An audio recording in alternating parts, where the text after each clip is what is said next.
most miscarriages actually are the result of DNA fragmentation from the sperm. Dang, that's never talked about. No, no. This is false information. It's just not correct.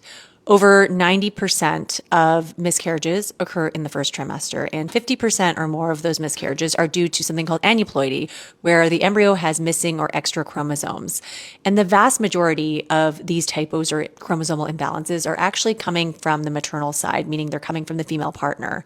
Here is a study that I want to show you that uses a technology called single nucleotide polymorphisms, or SNPs, to determine the paternal or maternal origin of these chromosomal imbalances in both fetal tissue collected from miscarriages and from embryos that were tested using PGT technology.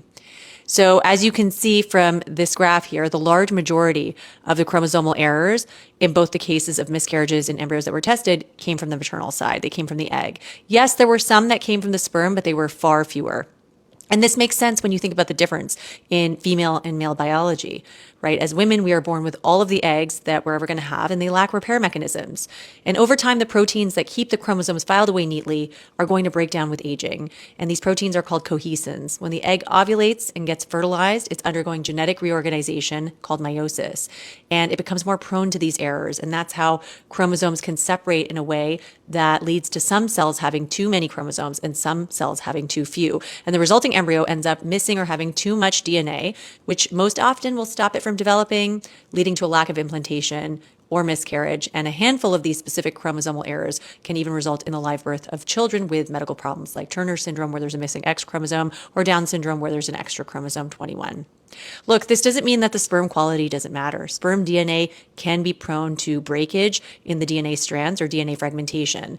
And this is thought to rise with exposure to oxidative stress because of lifestyle factors like smoking or advanced age, obesity, and structural issues in the testes like varicoceles, to name a few examples. There are some studies that have shown an association between men with elevated DNA fragmentation in their sperm in couples with recurrent pregnancy loss. And while the quality of many of these studies is quite limited, the American Society of Reproductive Medicine did add sperm DNA fragmentation to the list of tests that are recommended to run in couples with recurrent pregnancy loss.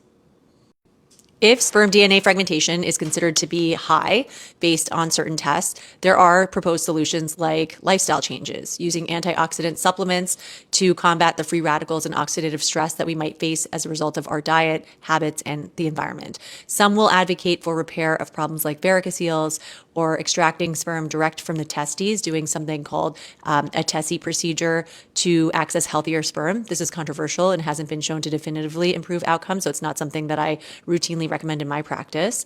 Telling men to ejaculate more frequently to reduce the amount of DNA fragmentation in the sample has also been looked at.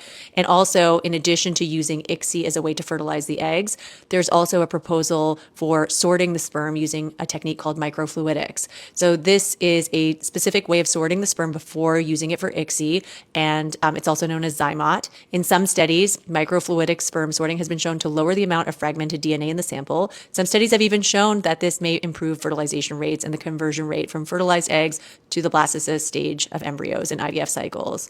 But this has not been proven in well-designed large studies.